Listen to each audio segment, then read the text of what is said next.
Tonight, we've been marking the 20th anniversary of the 9/11 attacks. Tonight, we look at how that day and its aftermath reconfigured America's role in the world. Judy Woodruff leads the conversation. John, we want to step back a moment to ask whether the United States made the right decisions in response to the attacks and how 20 years later, those decisions have changed the way the United States fits into the international order. For that, we get three views. Robert Grenier had a 27-year career at the CIA and was the station chief in Pakistan and Afghanistan on 9/11. He played a key role in the U.S. ouster of the Taliban in 2001. He was also director of the CIA's Counterterrorism Center from 2004 to 2006. He's now a consultant. Kori Schake worked on the National Security Council staff and then at the State Department during the George W. Bush administration.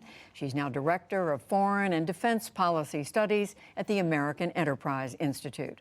And Frank Wisner had a many decades-long career in the Foreign Service. He was U.S. Ambassador to India and to Egypt, among other places. In the 1960s, he worked with the U.S. Agency for International Development in Vietnam. He's currently a Foreign Affairs advisor to the law firm Squire Patton Boggs. And we thank you all three for being back with us at the NewsHour. Robert Grenier, let me start with you. As we mentioned, you were in Southwest Asia when 9/11 happened. You were there watching this unfold. Looking back, did the U.S. make the right moves at that time? I think we did.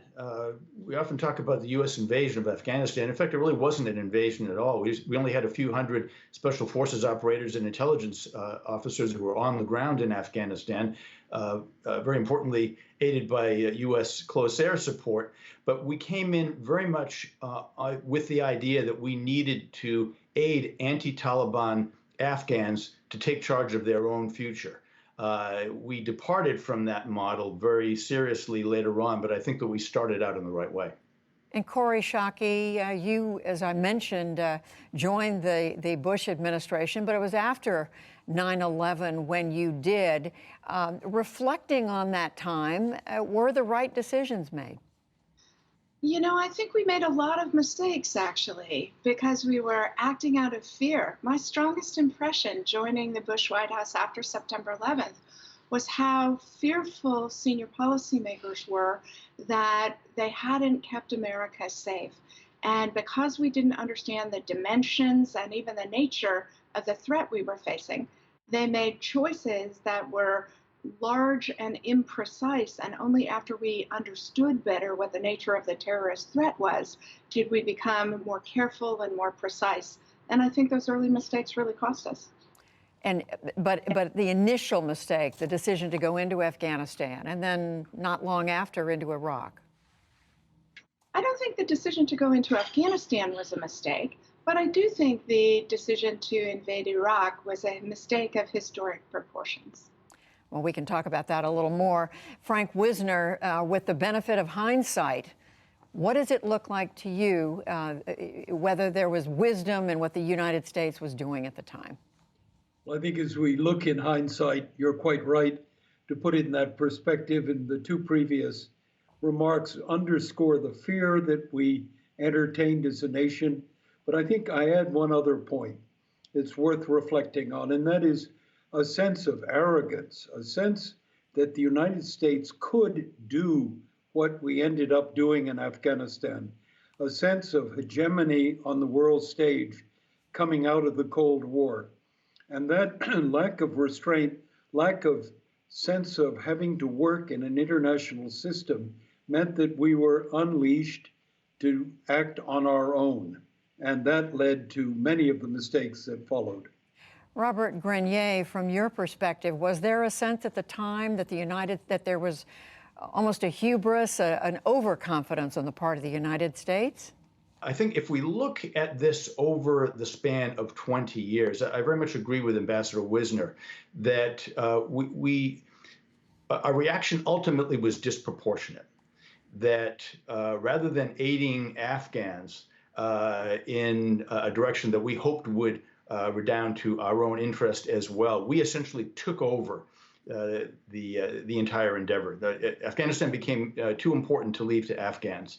I think that what we tried to do involved expenditures, both in terms of money and blood, as well as risk that were ultimately greatly disproportionate to the actual national security interest involved.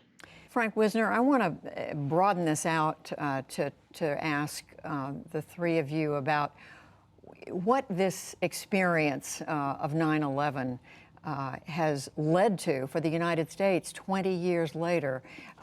Is our country still in the place that it was? Obviously, it's 20 years later, but in terms of its leadership in the world, role in the world, how we are seen by other countries, how do you reflect on that?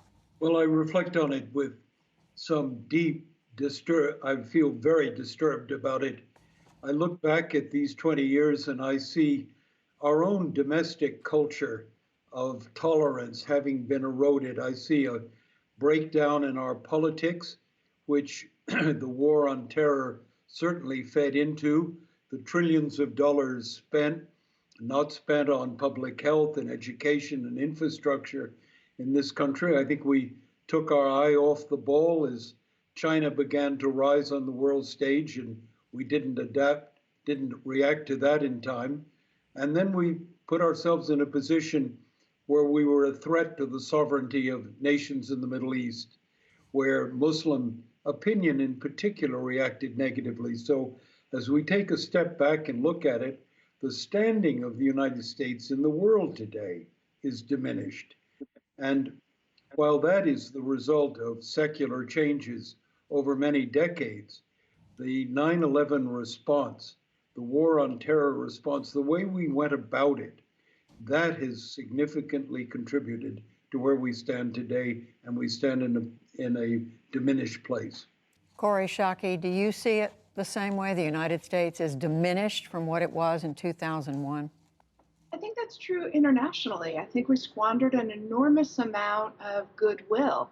If you think back to the reactions people and countries had right after September 11th, the enormous amount of goodwill for the United States, we squandered a lot of that with the policy choices we made in the aftermath in the next few years.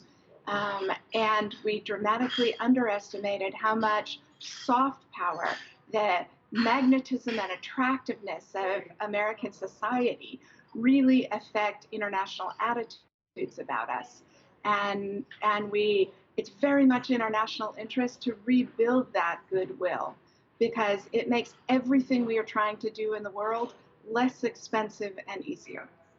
Robert Grenier, does that say that what the United States should be doing now is forward-leaning? The U.S. should be thinking about how it leads, is the indispensable nation, or thinking more about how do we work with other countries?